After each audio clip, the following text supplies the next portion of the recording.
Ini dari belakang sini sampai ke depan itu sejajar semuanya. Jadi posisi cincin ini tidak menekan banget, tidak menekan. Ini jadi sangat presisi, sangat bagus untuk tingkat keakuratannya. Jadi kemarin siapa nggak tahu ya, saya yang bertanya itu siapa, tapi saya sudah berjanji sama beliau, saya akan menjawab pertanyaan itu dalam bentuk video. Nah, sekarang ini saya sudah buatkan. Insya Allah saya tidak memiliki hutang ya. Bismillahirrahmanirrahim. Assalamualaikum warahmatullahi wabarakatuh. Kita berjumpa lagi saudaraku semuanya, sedulurku kabian, dari Sabang sampai Merauke. Alhamdulillahirrahmanirrahim. Pada kesempatan kali ini saya masih diberikan kesehatan oleh Allah Subhanahu wa taala. Jadi kali ini saya akan menjawab pertanyaan yang sering ditanyakan sama saya mengenai dunia peruklikan, tentunya terutama uklik yang di-upgrade gitu ya. Jadi ada beberapa teman-teman yang menanyakan baik itu di Facebook ya ataupun di channel ini, yaitu mengenai permasalahan yang dialami ketika teman-teman mengganti, saya sebut saya suling ya, mengganti suling dari bawaan ke suling yang seperti ini. Sebagai contohnya ini suling H2S ataupun A2 ataupun SJ dan lain sebagainya yang OD13 begitu. Itu mengalami kendala terlalu mepet di bagian belakang teman-teman. Jadi terlalu mepet di bagian belakang sehingga di bagian depannya pun renggang begitu ya teman-teman ya. Nah, ini saya contohkan ya. Ini unit saya. Ini insya Allah ya, ini sangat sejajar, sangat presisi dari depan sampai ke belakang. Biasanya teman-teman itu mengalami kendala itu terlalu mepet di bagian belakang ya teman-teman ya. Jadi di depan itu terlalu mengangah ke atas.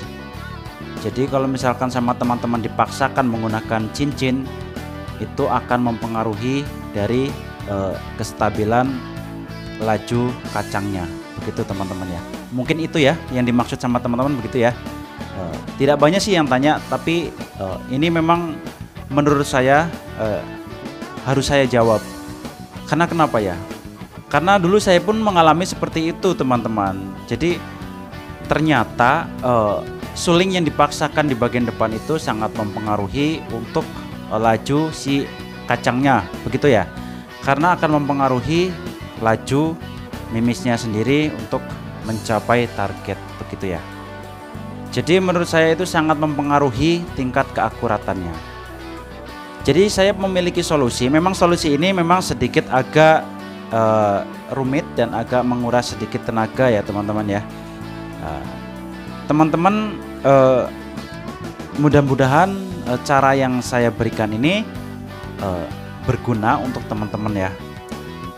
Jadi ini untuk menghilangkan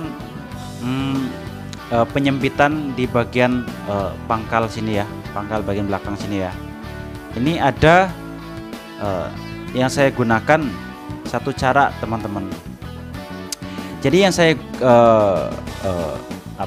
gunakan adalah cara untuk mengecilkan di bagian sini ya, di bagian belakangnya.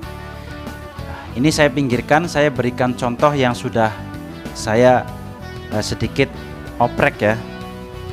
Nah, ini teman-teman, ini bahan yang sama ya, H2S juga, cuman sudah saya potong menjadi 50 cm.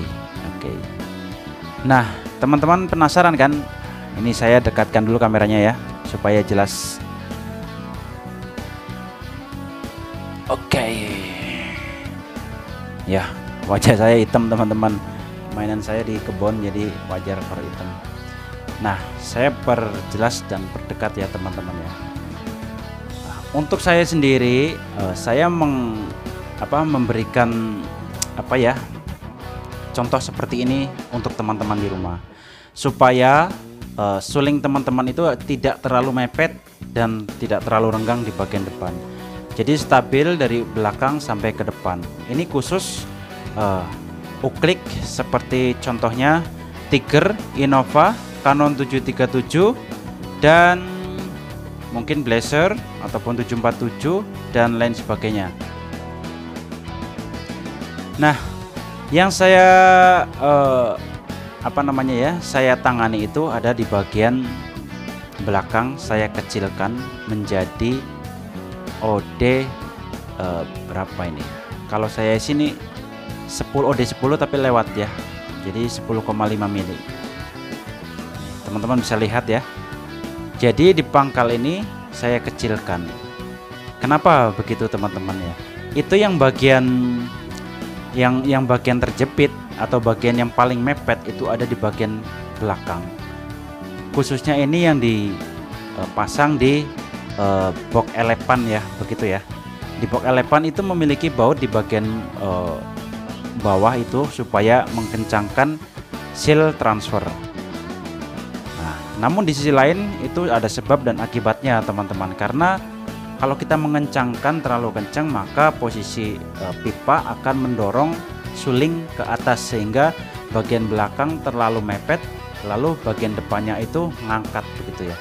Jadi tidak persisi. Itu sangat mempengaruhi di tingkat keakuratannya begitu. Jadi teman-teman, ini saya membuat ini sangat mudah teman-teman. Teman-teman tidak perlu ke bengkel bubut. Teman-teman hanya menyiapkan bor yang masuk 13 mili ya. Mata bor yang 13 mili, masuk ukuran 13 mili pokoknya ini, karena ini ukuran 13. Lalu ini dimasukkan, usahakan teman-teman punya alat ya supaya persisi itulah. Lalu teman-teman siapkan gerenda ataupun gerenda tangan ataupun kikir yang tajam pokoknya lah. Lalu diputar supaya persisi. Lalu teman-teman dikecilkan di bagian belakang ini 2 cm saja. Jadi teman-teman dibikin kerucut ya. Dari sini kerucut, di sini membesar lalu stabil gitu. Nah, kalau ini sudah dikecilin seperti ini teman-teman, insya Allah tuh unit teman-teman jadi presisi. Jadi dari belakang, nah ini saya contohkan ya. Memang pertanyaan ini jarang dipertanyakan sama saya. Namun pertanyaan seperti ini sepertinya wajib saya jawab, karena kenapa? Itu sangat fatal kalau misalkan tidak ditangani atau tidak posisi ngangkang seperti itu kita paksakan tekan dengan cincin. Itu sangat berbahaya untuk unit kalian. Berbahayanya dari tingkat keakuratannya sangat berkurang sampai benar-benar 40% itu berkurangnya. Lalu lambat laut maka posisi suling yang di bagian belakang ini tidak persisi, agak sedikit mengalami penurunan ya, melengkung sedikit. Kalau nggak percaya teman-teman silahkan coba dah. Jadi kita gunakan supaya suling kita ini bisa bertahan lama gitu ya. Ya, suling supaya bertahan lama. Memang ini murahan ya, tapi kalau kita rawat, kita jaga, insya Allah itu akan menjadi awet begitu ya teman-teman ya. Nah, teman-teman sudah tahu kan, itu singkat gampang, singkatlah menurut saya, sepele. Tapi kalau nggak ditangani, teman-teman jangan harap bisa mengupgrade secara sempurna unit teman-teman. Khususnya pengguna Innova, yang sering paling dalam itu Innova, Canon 737 maupun Predator, Blazer, Maxi, itu yang sering paling dialami. Tapi yang paling sering teman-teman gunakan itu paling nggak jauh dari Innova, Canon 737 dan Tiger. Itu tidak jauh dari itu. Karena penggunaan Maxi maupun Blazer elephant maupun predator itu sangat jarang. Oke, tidak perlu panjang lebar, itu saja teman-teman. Mudah-mudahan ini berita singkat namun bisa berguna untuk teman-teman ya. Untuk teman-teman yang baru gabung, jangan lupa tekan tombol subscribe, like, dan komen yang bijak. Pertanyakan yang perlu dipertanyakan, dan request saja apa yang kira-kira mengganjal di pikiran teman-teman. Gitu. Tidak panjang lebar dari saya, cukup sekian. Wassalamualaikum warahmatullahi wabarakatuh.